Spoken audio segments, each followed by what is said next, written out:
Sports Radio. Here comes the siren. I want to go higher. Oh, my goodness.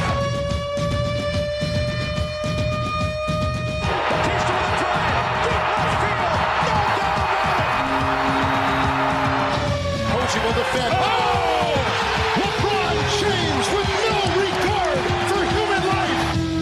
Pass is intercepted at the goal line by Malcolm Butler. Unreal. Oh, baby, for sure. Cabin Sports Radio starts now. Mike and Lekter back in the studio with you. Cabin Sports Radio, episode 2, maybe episode 1. I haven't decided if we're going to count that other one yet. We sure do. The inaugural. How you doing, Mike? Very good, man. How are you? Good. Big show tonight. We're going to talk some NBA season starting tomorrow. We got some NWT Judo in the house. Going to talk to them. And if there's any time left, Conor McGregor versus the Khabib fight. All the fallout there. Plenty of juicy stuff to talk about in the MMA world. All that and more coming up as Cabin Sports Radio starts now. The Cabin Sports Radio Podcast, brought to you by Sport North, moving sport forward. Cabin Sports Radio brought to you by Sport North, moving sport forward. Check them out at sportnorth.com. Brought to you today on this Monday, on Election Monday. Election Monday. How are we talking about sports on Election Monday, Mike? Give it another 2 hours. Holly Williams will fill you in. That's right. People need a brief break, Yeah. and then it's back to election That's coverage. right. All right, so big day, big week, big like last couple weeks in the world of sports. As of right now, the NBA season kicks off tomorrow. Raptors home opener versus the Cavaliers Wednesday. Mike, you're the biggest Raptors fan I know. How much have you been looking forward to this season? This season is should be pretty special. As most people know by now, General Manager Masai Ujiri made a pretty polarizing trade over the course of the summer, and that was dealing the face of the franchise for as long as he had been here in DeMar DeRozan since he was drafted to the Raptors. He spent his entire career with the Toronto Raptors. He was traded alongside promising Austrian big man Jakob Poeltl and a pick in exchange for Kawhi Leonard and Danny Green. Right. When healthy, Kawhi Leonard is a top 3 player in the NBA, aside from LeBron James, who also moved via free agency to the Los Angeles Lakers. Probably the best two-way player in the league. Kawhi Leonard? Leonard, an elite shooter, slasher, but also an excellent defender with massive hands. It's borderline creepy how large.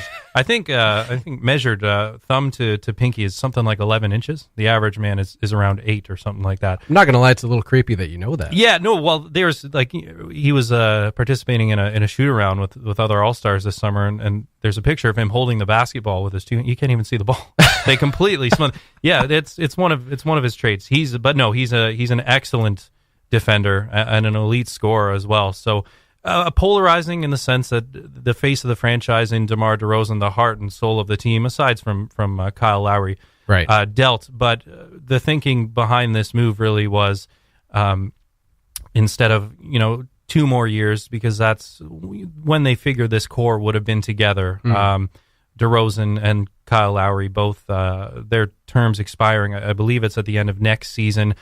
This would be the last run with this core before the newer guys come in.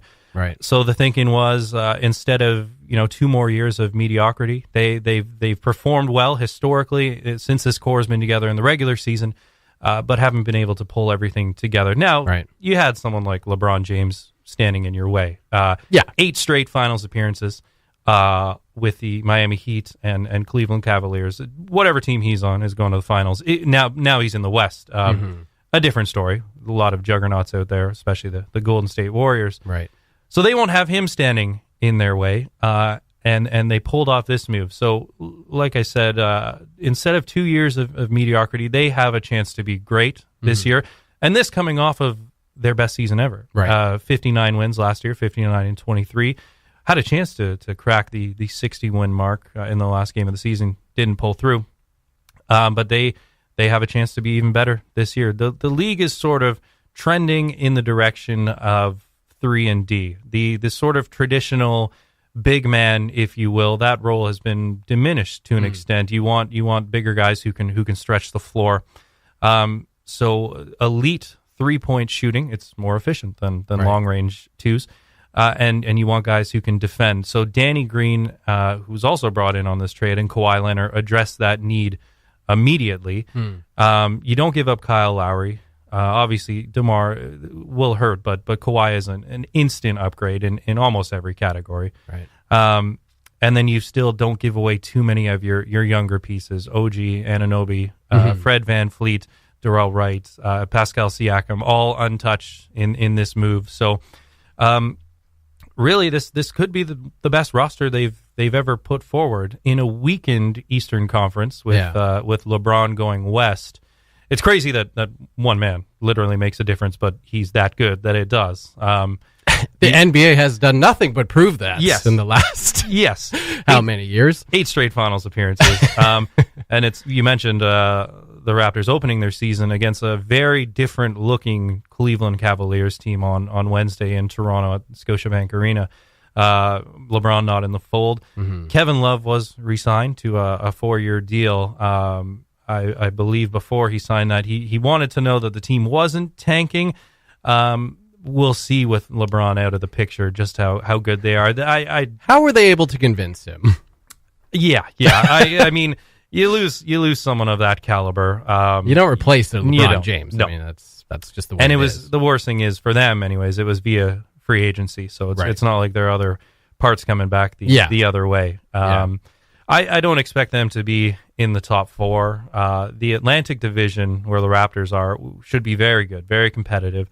The Celtics will be up. They probably figure to be the best. It'll be between them and the Raptors, certainly, for as far as the regular season goes, who will be up there at the top of the conference. How do you feel if you're a Cleveland Cavaliers fan right now? In successive years, you lose Kyrie Irving. Yeah. And, I mean, at least you got a trade for that, so you got something back. And then the next offseason, you lose LeBron James. Well, and a lot of the parts in that Kyrie trade are no longer with the team either. They tried to go. I mean, I guess in the end, it was worth it for them. They made another finals appearance last year, and it's going to be the same this year. No one other than the Golden State Warriors will hoist the Larry O'Brien Trophy. There's no way. Not given the LA Lakers a sniff of a hope. You know, they could fight for home court advantage. They could be a top 4 seed. That's just how good LeBron is. Some of the moves afterwards, after signing him, kind of questionable. Okay. Brought in some agitators. Lance Stevenson, who's had his fair share of run-ins with LeBron, but it'll be really fun to see them play beside each other now. Right.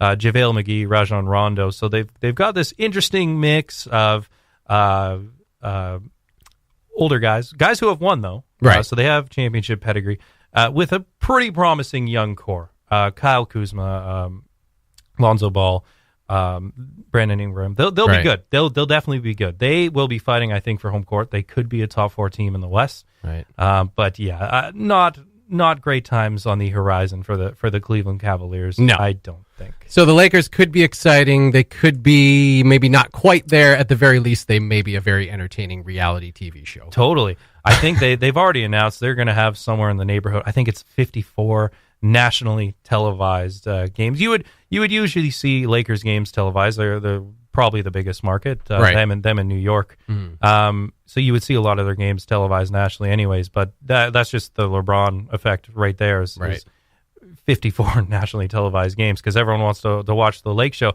And like I said, they're not poised to be great. Right. But people want to see LeBron James. Yeah. And they have cap space. They have enough cap space to sign a max level player next year. So they could potentially put someone right beside him. Just back to the Raptors just for a second. You mentioned obviously a lot of controversy in the offseason with the DeRozan Kawhi Leonard trade. Part of it being, like you said, when he's healthy, he's one of the elite players in the world. The other one being, does he want to be there? Right. Have they kind of addressed that at all? Well, he made it very clear, and the way in which he left the San Antonio Spurs it wasn't pretty. He suited up for 9 games last year, dealing with a quad injury, and there were some concerns about how medical staff with the team handled it. He has his own group that also assessed him, so there was some different opinions about how he was being treated. At the end of the day, he played only 9 games last year, right, which is obviously a very small sample size. And that is a big question mark, his health. Preseason, he's looked excellent, but then again, that is preseason. And then there's the question, yeah, of course, and that's why I said you trade a couple years of being mediocre for 1 year, potentially, of being great, and that's the risk. Right. He has 1 year left on his deal, so there is a very real possibility at the end of this season he would depart. Has made it very clear he wants to play in a bigger market. He's one of the game's brightest stars. He's a Finals MVP. He won with the San Antonio Spurs. Tough to say he was the face of the franchise at the time when you're playing with the likes of Tim Duncan and Manu Ginobili, Tony Parker, as he was in San Antonio.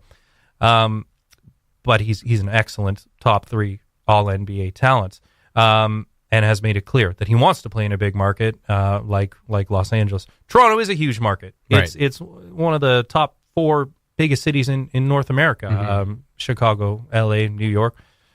Toronto's right up there. Right. So there is some belief within the organization and media that they could sell him, as we saw last year with the Oklahoma City Thunder. Paul George, who another Los Angeles native, like Kawhi, made it very clear when he was playing for the Pacers, he wanted to go to a big market like L.A., where he's from. Was traded to Oklahoma City, not quite L.A., loved it, and just signed a new 4-year deal. I believe it was 4 years. So they're sort of hoping for the same commitment. They can sell him on the city. It's an excellent basketball city, a great fan base with a winning culture. And if they lock him up with a young core that they have, Kyle Lowry still in the fold, a new coach, a new philosophy. He believes in 3-point shooting. Same old Drake. That's right. You got the global ambassador, right? They believe that they'll be able to sell him on living and playing in Toronto. Right. He said openly that he's coming in with an open mind. So it'll be a matter of if he can gel with his new teammates. And hey, if you're winning, maybe there's a chance he'll stick around. It's kind of unfortunate though that's the closest thing you get to a reigning endorsement. It's like, do you want to be here? Well, I got an open mind. Yeah. I'm keeping my options open. Maybe I'll come around. I will think of it. Yeah. So not exactly the yes, I want to be here. We are going to win. Not 1, not 2, not 3, not 4. None of that from Kawhi Leonard. I think he got up to 7, not 7. Yeah, I had to cut it off early. We don't want to get ridiculous. Yeah. This is Toronto we're talking about. As a Raptors fan, at the end of this, let's say obviously if they win an NBA championship and Kawhi Leonard departs the next season, it will all be worth it. Totally. But if they make it, where does it become a failure? Is it basically win or bust if he leaves? I don't think so. If this team's never gone to the finals before. Their best shot was 2 years ago, and like I said, LeBron leaving the East, he has been single-handedly the reason why the Raptors have not advanced past the Eastern Conference Finals. Right. Last year swept them in embarrassing fashion in the conference semifinals. The closest they ever came to a finals berth was 2 years ago when they lost in 6 to LeBron again. That was a year that they went on to beat the Warriors, overcome that 3-1 deficit in the finals to win their first title. So I think it's conference finals or bust. And without LeBron, they have just as good a chance as anyone. Right. Boston will be very strong. They are getting a healthy Gordon Hayward back. They had an excellent year from some of their younger guys, Jason Tatum. They will be. Kyrie Irving is motivated. He should be back healthy. There seemed to be a lot of thought that if he hadn't got injured last year, Boston would have done a lot better. And they even without Hayward, without Irving, they pushed Cleveland all the way to the distance, had home court advantage in that game 7 in the Eastern Conference Final, and just couldn't come up with it. But with Tatum, Hayward, Irving, Brown, they will be a very good team. I think the Raptors are deeper. They have an excellent bench, one of the best benches in the league, and they have 2 now elite 3-and-D guys. Valanciunas still in the mix, Lowry still in the mix. So there is some continuity. I'm sure it will take some time to mesh these new guys into the system. Mm-hmm. And they also have a new coach this year. Right. Yeah. And that was just as big of a shock as you got the coach of the year. Best season in history, coach of the year. See you later. Yeah, that's exactly it. 59 wins, best season ever. Coach of the year for Dwayne Casey. He was fired immediately after them being bounced from the playoffs, and then shortly afterwards, word that DeMar DeRozan was traded. So, at the very least, set the tone. That's right for this year coming in. The CSR Podcast. Welcome back to Cabin Sports Radio. We are joined now by NWT Judo, and we got a full room of coaches and athletes going on here. Head coach and president of NWT Judo, Mario DeForge, as well as Whitney Weaver, who's a board member and Canada Games apprentice coach, and judokas. Is that the correct word? Judokas Wilson Elliott, Chloe Mallon, and Jenna Nystrom. How's it going? Good. How are you? Really good. Thank you so much for joining me today. So what drew you to judo? Wilson, why don't we start with you? I didn't really know much about judo, but my mom threw me into the summer camp that was run by the city like 6 years ago, and I thought it was fun. I was getting active. I was quite a lot chubbier than I already am, but I was moving. I did an hour-long run there, which felt really cool because I didn't know I was capable of that before, and I tried that out, and it was lots of fun, I guess. Kept going. What do you like? What do you like most about it? The relationships you form in it, kind of, and the competitive nature of it. Like I've met a lot of people through judo, and keeps me active. Like we train like 5 times. Thank you. 5 times a week, and I'm at the gym usually about 3 to 4 times a week. Right. There's that team nature. They're all helping you out there. Yeah. Jenna, how about you? What got you into judo originally? I first started out 5 years ago at the after school program after school, where Mario he taught the class, and at first I only did it just like an after school. Then that summer after 5 years ago, which was grade 5, I did the summer camp. And then after that, I just decided that I really like doing this. So I decided to just join the rec program in the city. So for those who maybe don't really know what judo is, some people may be vaguely familiar that it's a martial art of some kind, but they don't really know what it involves. How would you describe judo to someone who has no idea, has never heard of it? Well, lots of people like to describe it as like the gentle way because there's no punching or kicking. But sometimes when I actually explain what judo is, they don't really agree that it's the gentle way because you're being thrown, you're being choked, you're being armbarred, you're being tripped. But I would like to say that if you're between being punched or kicked, I think it's way gentler. A little easier on the brain. All right, and Chloe, same question for you. What originally got you into judo? Well, I started judo at my school because they did a lot of activities. I was around the age of 5, and I didn't really know what was going on. I was really young. I just did the activities. But then I made a friend, and we got really close, and one day I was doing a sleepover with her, and suddenly she wakes me up super early in the morning, and she's like, come on, I have a class I have to go to. You're coming with me. And it was a judo class. I was sitting on the side, but then Mario recognized me from school and told me to participate. So for a while, I just ended up showing up and participating until like my mom got a call being like, you have to sign up your kid for her to be here. And then you can't do this for free. You got to pay the registration. Yeah, exactly. So that's how it kind of started. Then I started doing after school at school plus recreational, and then eventually started doing competitive. So you're broken now. What happened? I was badly thrown during a training camp, and there was kind of like a squeeze on my knee, so it kind of like popped it out, and now I'm still dealing with the injury. Ooh. So as opposed to what Jenna just said, it's not really the friendly. The friendly one when things like that. Yeah, I guess not.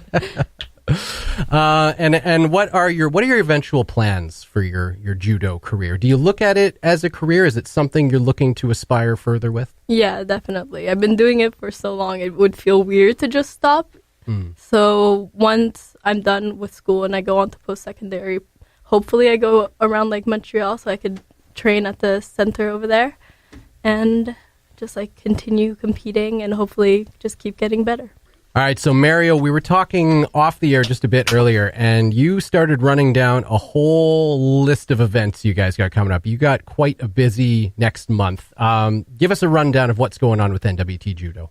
Okay, next weekend, to 26 to 28, we're going to Inuvik for a youth event, Judo Youth Event Championship there.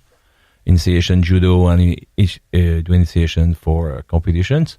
And Wilson is the national champion and athlete of the year last year. He do the presentations and he be the special guest over there. Show the kid everybody can do it. After that, we arrive Sunday, and the Monday we take the plane for Montreal.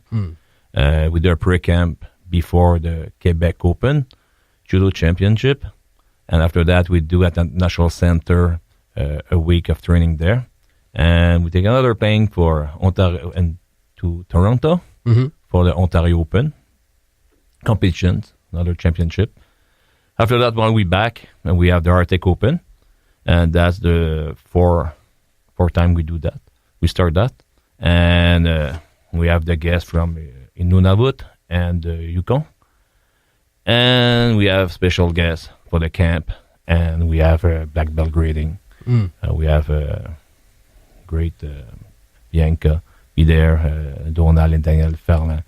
They're number 5 in the world in kata. He come here to help me to grading people for the black belt.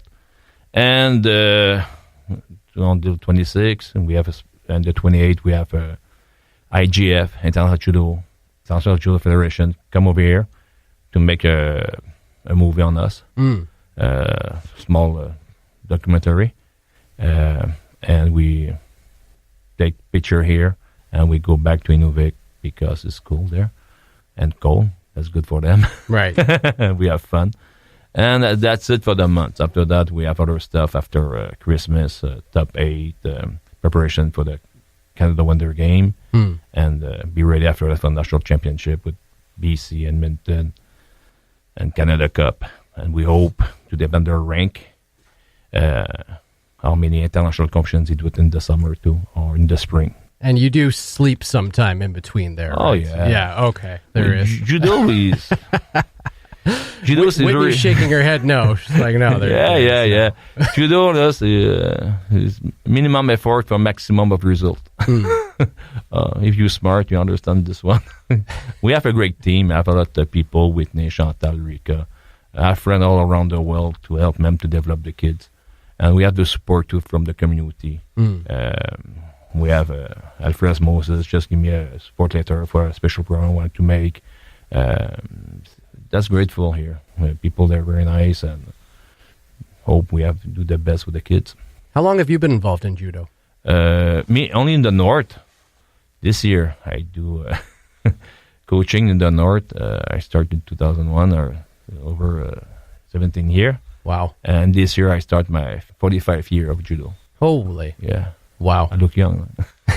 I'm not so young. Considering again tossed it around for 40 years, yeah, not too bad at all. Yeah. I don't understand why they're broken. No, that's cool. It's a passion. We have fun, and we have great time with the kids. So like Chloe, I started at age of 5, and now she's 17. So this year, that's the 12th year we were together. Wilson, I grabbed him, the little chunky boy, and now he's 6'7", 258, national champion. I'm very proud of him. That's our first champion in judo. Wow. And he do good at international level too. That's cool. And Jenna, she have fire on the mat, and she tough, and she young too. She's only 14. She turned 15 next week. Now that you're a national champ, Wilson, how have you found your coach's response here? Is he harder on you now? Is he pushing you to even the next level? I mean, a little bit, but we've been doing a little more at the gym and some harder workouts at judo during the week. But same attitude towards it, I guess, right? Yeah. Still positive and supportive. Wow. We have a pathway in judo to how to develop our youth. After that, you don't do it. Other kids didn't do it in Canada. Because when you go competitions, example in Quebec Open, we are all the provinces there. It's bigger of a national championship. And we have 4 or 5 countries on the mat with us. When the kid come back with a medal there, they're good. Wow. And if not ready, other guy, they're ready. Other girl be ready. Right. And Matt come very fast. All right. Well, I want to thank you guys so much for coming in. This was great. Just question for you. If people are interested in potentially getting involved in NWT Judo or just following what you guys are up to, how do they get a hold of you? How do they find you? The easy way for Yellowknife, we have a city program. I do family judo. I started around age of 3. So once a week. After that, you can do recreation with the city too. After that, we have other place in Cam Lake to develop more high level. And for the territory, just contact us. Just email me, Mario, nwtjudo@gmail.com. It's my pleasure to organize you something in your community. Perfect. All right. Mario, Wilson, Chloe, Jenna, and Whitney, thank you so much for coming in and chatting with us today. You're listening to Cabin Sports Radio, brought to you by Sport North, moving sport forward. Welcome back to Cabin Sports Radio, brought to you by Sport North, moving sport forward. Check out sportnorth.com for more about all the programs they are involved in. We are going to briefly touch on the MLB playoffs going on right now. Of course, Dodgers, Brewers, Astros, Red Sox, both series tied 1-1. And Game 3 between the Brewers and Dodgers, currently Brewers up 1-0 at the top of the third. Christian Yelich worked a one-out walk and scored from first on Ryan Braun's double in the first inning. So hitting the sticks pretty early as the series shifts to Los Angeles for the first time in the NLCS. So the Brewers took a 1-0 lead in this series before a quote-unquote lucky home run from Justin Turner. Those just happen all the time. Lucky home runs. Lucky 2-run homers to put your team up for good. That, of course, coming from the pitcher who gave up said home run in Game 2, which allowed the Dodgers to tie things up as they take things home to Dodger Stadium. The story going into the ALCS Game 2 last night. Now, a lot of Canadian baseball fans, Blue Jay fans especially, will probably remember a guy by the name of David Price. Played the last portion of the 2016 season with the Blue Jays. A phenomenal regular season pitcher. Even this year, I think ended up going 16-7. Had some stretch over like a 2-month stretch where he was dominant. Can't pull it together when the postseason arrives. Going into yesterday's game, 0-10 with an ERA of over 6. It's really pretty remarkable. And he was touched up by the Astros early last night. The Red Sox did get off to a 2-0 lead. That evaporated in the next half of the inning. And was touched up. I believe his final line was 4 runs over. He didn't even qualify for the win, even if they were up by that point, because he didn't pitch the required 5 innings. So still has no wins to his name. Did, however, escape without a loss. So he still sits at 1-10 as that series shifts for the first time to Houston for Game 3, knotted at 1 apiece. Who are you seeing going to the World Series? I still the Red Sox had the best year. That's why they had home field advantage. 108 wins over the course of the regular season. There were some concerns with their bullpen. They have an excellent closer in Kimbrel, and they've got some aces for their starting pitching. There were some concerns though with their bullpen that was exposed in previous series. Very good offensive team. I just still think with now stealing home field advantage and the series shifting to Houston, the defending World Series champions, they've been there. They did it last year. Two aces themselves in Justin Verlander. Cole had a rough game last night, but he's right up there. Keuchel getting the starts, I believe, for Game 3 tomorrow night. And 1 through 9 in their order can do damage. I think they have Carlos Correa, their star shortstop, hitting 7th or something like that. Not in your typical cleanup or even earlier in the order. Altuve, Bregman, Springer, Correa, they can Gonzalez, they can really do damage. I'm still leaning towards them, and especially as things shift to Houston, it should be tough. I don't know who's getting the ball tomorrow for the Red Sox. I think it's Evaldi because they brought in who we thought was going to be their starting pitcher in Barnes, I believe, was going to get the start yesterday or for Game 3, but they ended up bringing him in for a couple bridge innings last night. So, I think as things shift to Houston, though, that would give them the edge. Cabin Sports Radio. Download the CSR podcast at cabinradio.ca. Moving to the UFC 229, which happened just over a week ago now. Thanksgiving weekend here in Canada.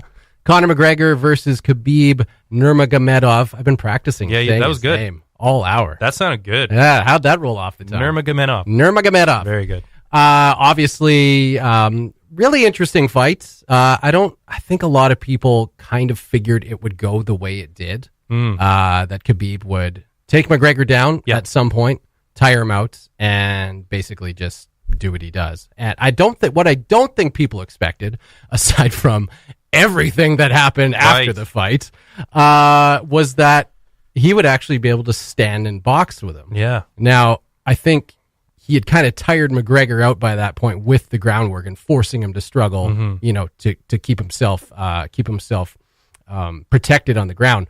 And when they finally got to their feet, I think everyone was just expecting Khabib to take him down again. But he looked happy to stand and throw with him. Yeah. I don't think anyone really saw that coming. He definitely established the ground game very early. I think right away, even his first takedown attempt in the first round, I think was successful. And he's just relentless. Yeah, takedown. He's an animal on the ground. Really, really strong. Middleweight. Lightweight. Yeah, lightweight champion. He beat Conor McGregor to retain his lightweight belt. But he looks heavy set. And was very, very strong on the ground. And established that pretty early. I think the way the first round ended, it was on the ground. The second round, from what I recall, was more on their feet. But the striking was there too. There were a couple times he clipped him, seemed to phase him, and then as soon as he got it on the ground, it was that was pretty much all she wrote. Yeah, and then a dominant finish. It didn't even look like he got the full rear naked choke established. It was almost more of like a crunch. He didn't get it fully planted. It looked like Conor was defeated. By that point, and he knew it. No, it didn't look good. It wasn't your typical rear naked choke, but the writing was on the wall at that point, and then it was only a matter of seconds afterwards. I think it was a textbook win for Khabib. He established what he's been known for. And there were periods when the fight was on their feet as well, that he was strong in that area as well. Now, of course, the reason we're talking about that is not because it was a fight worth looking back on for generations to come. It was for the nonsense that followed and has continued for over a week now. Yeah. So a little bit of a recap on that. If you missed the fight, surely you saw some of the fallout. Khabib decided that, and this of course stemmed back to before the fight. Conor McGregor and his camp said some pretty personal, pretty confrontational, and pretty not so nice and questionable things about Khabib. That on one side, you could look at it that is kind of standard in the UFC these days. It is very much fight promotion, has very much become a bit of a pro wrestling kind of thing. It's moving a lot in the direction of entertainment.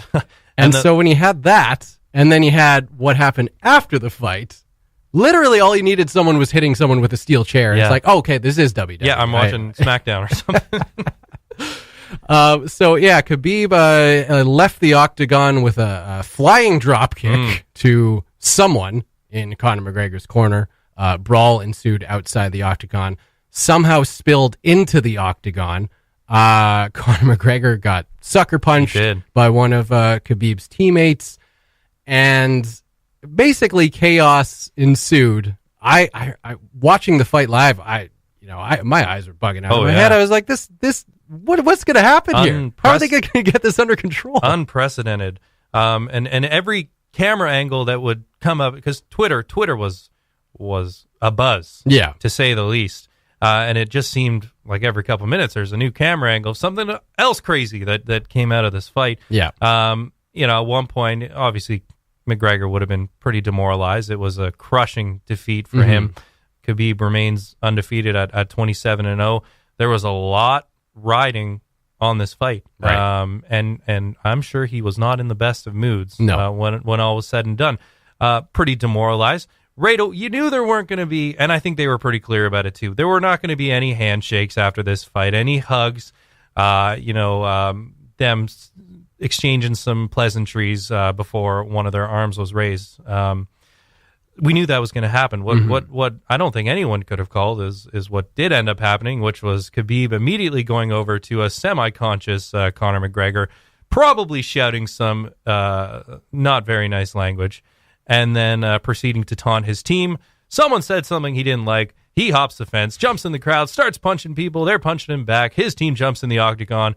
I think there was one camera angle that caught McGregor also along the fence at one point, yelling some nasty stuff. Right. And then that's when two of those teammates jumped in the ring and punched him from behind. A really ugly scene. Unprecedented. Never seen anything like it.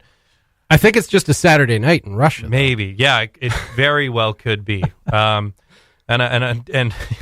it was almost like a soap opera. Dana White, he tells it like it is. He wears his heart on his sleeve. He was pretty upset. Yeah. You could catch the audio of him saying to Khabib, listen, I'm not putting this belt on you. If I put this belt on you, they are going to throw stuff at us to no end. Right. Which I think at the time was probably the right decision. Was probably the right call. Even as he was carted out, saw him belt, you could see some people throwing some stuff at him. They weren't very happy with how things went down afterwards. And since then, there has continued to be fallout as Khabib Nurmagomedov has made a whole bunch of accusations about the UFC. They threatened to discipline his teammate, the one who came in and sucker punched Conor McGregor. He said that if he gets suspended, he's gone. Yep. And obviously Khabib's a big draw right now, so the UFC doesn't potentially want to lose a guy you would call pretty much their top fighter and arguably pound for pound the best fighter in the world right now. Certainly. That would be a big blow. So he knows that, and he is using that leverage very much to his advantage. I don't think he has been paid out his purse either. And that was one thing that President Dana White said shortly afterwards too. First of all, the two boneheads, as he put it, might not even get visas. They might not be allowed back in the country. These two Russian teammates of Khabib's. Whether or not that has changed, we don't think so. As the Nevada Athletic Commission undergoes an investigation, was just reading a former FBI director on that commission says they will leave no stone unturned. So they're gonna do their due diligence to investigate this melee that happened after the fight itself. And we're talking more about that than we are about the fight, as is everyone, because it was just, you'd never seen anything like that before. So visas might not be issued to these people again. They might not even be allowed back in the country to fight. That's what Dana said. Right. And then the purse is which was a very hefty purse, being withheld for the time being while they undergo this investigation. So Khabib's not happy. No. And he's using that leverage, like you said, he's probably the biggest star in MMA right now. They usually tout every fight as the biggest in history, but this was absolutely up there if it wasn't the biggest. Two huge stars in McGregor and Khabib, and he knows that. The really interesting thing about it right now, about the situation as it lies right now, like you just mentioned, we're talking more about all of the aftermath and all of the fallout more than the actual fight, which everyone has been since the fight happened. Not that it was a terrible fight, but it was just so crazy and so unprecedented what happened. And you kind of, on one side, my first thought, and Joe Rogan said it himself after the fight, he's like, this is a black eye on the sport. And I tend to agree with them as far as mixed martial arts goes. The world of mixed martial arts, I think, yes, what happened is a black eye on the sport. As far as the UFC goes, the UFC is a business that just happens to have mixed martial arts as its product, right? So you kind of have to think, and Dana White being the shameless promoter that he is, you kind of have to think on one side, yeah, he was probably not happy. He's calling, McGregor or he's calling Khabib and his teammate boneheads there. But at the same time, is there not a part of Dana White who's like, this is the best promotion I could have asked for. Cha-ching. We didn't have to do anything, and this is all people are talking about. A lot of the lead up to this fight kind of wrote itself. The bus incident you mentioned, previous confrontations between some of Conor's camp and Khabib himself with some of his camp. And then in the aftermath of all of this, you've got some UFC, some MMA icons, some of the heavyweights in the sport coming out and saying, they're either in one camp or the other. Oh, this is a disgrace. Shame on you for doing this. You got the other guys saying, well, I mean, why are we disciplining Khabib when Conor's antics have been just as crazy, if not worse? Right. Dana White, it was an unfortunate incident. We've never seen it before, but yes, you have to think there's a small part of him. Social media was a buzz. And everyone, absolutely everyone, was talking about it the next day.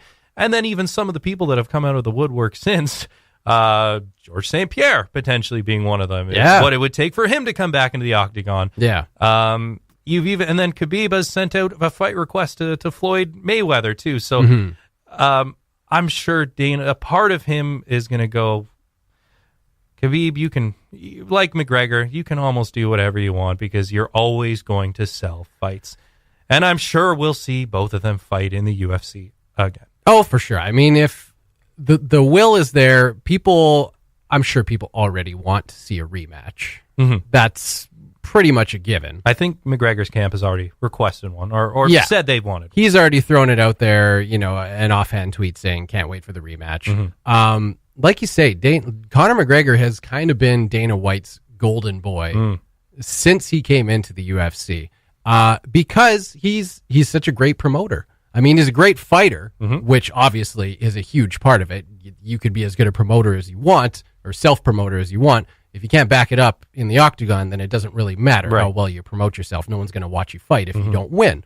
So the fact that he was able to put it together, and you really don't have to do anything to promote the guy. He's going to do it himself. What he says and what he does, you can question the moral ethics of. And actually, Khabib's camp, it just came out today that they think that the incident with the throwing, was it a table or a chair? It was a chair. A chair. Which injured one of his teammates. Yes, at the bus, they think that was set up. Yeah. And again, it's just, it all kind of goes back to, it's as though Conor McGregor took a look, watched WWE growing up and watched Ric Flair and Hulk Hogan and things that they did to promote themselves, and just basically took a page right out of pro wrestling. Yeah. And you got to think that Dana White loves it. He's doing his job for him, essentially. And he's not one of those, like you'll see commissioners and other major sports organizations that are a lot more composed. They won't react to something in the same manner that he would. You've got him there that night yelling at his biggest star now in Khabib, I'm not giving this to you. No qualms whatsoever, has no issue saying these guys won't be allowed back in the country. We're withholding his purse. Right. He will say it as it is, right then and there, he has no issue doing that, and we've seen that time and time again, and that won't change. So he kind of adds into this sort of dramatic flair that we're now getting from this the Ultimate Fighting Championship. Right. He's an unconventional president. He is. But like you said, there is some element of him that has to just be loving this. People are talking. Well, and can you imagine, like, just, put the MMA and UFC as the governor, as the company that puts it on. Put that and make a parallel to the NHL that just happens to sell hockey, right? Can you imagine if at the end of the Stanley Cup Finals this past year, if Alex Ovechkin just did something absolutely crazy, went into the crowd and start fighting Las Vegas fans? That's right. Can you imagine that? Like, I mean, it's funny. It sounds absurd to say it, but it has happened in hockey before. Not necessarily in the Stanley Cup Finals, but Mike Milbury was famous for beating a fan with his own shoe. With his own shoe, yeah. In the crowd. Yeah. So, I mean, it has happened before, not in the Stanley Cup Finals again, but imagine if something like that went down and Gary Bettman came out and said, sorry, guys, I can't present you with the Stanley Cup. Not tonight, boys. You have upset too many fans. That's right. Yeah. It really is. The UFC is its own world. Even, any basketball fan will always point to Malice at the Palace in Detroit between the Pistons and the Pacers. An incident that really got out of hand. Ron Artest at the center of all that. I should say Meta World Peace now. Yes, that's right. That was very ugly, but they've instituted a number of rules since. Even if there's an on-court altercation between players, there is a zero tolerance policy for players on the bench to enter play. The NHL would have similar rules. You don't want line brawls, and it's the same in basketball too. So, taking measures to make sure that sort of stuff doesn't happen. Right. And as far as I can tell, before last Saturday, I had not seen anything of that nature before. No. Let's hope this isn't the new norm. Well, and because, I mean, certainly if you view this sort of behavior as a problem, which I personally imagine any normal human being would, you would have to say Dana White is completely complicit in it, because he's had Conor McGregor acting this way for years, and he's done nothing about it. It's been, do your thing, make us money, promote the fight, basically be a jerk, and we all profit from it. Which is interesting now, because we're seeing how Khabib and his camp are being dealt with pretty swift justice on the part of the UFC. So it does. It had to boil over at some point. Yeah. You know. Anyway, I think that's about all we can say about UFC 229. The fallout will for sure continue to speak for itself. But that will do it for tonight's episode of Cabin Sports Radio, brought to you once again by Sport North, moving sport forward. We will join you again next Monday, 6 to 7, right here on Cabin Radio. Have a good week.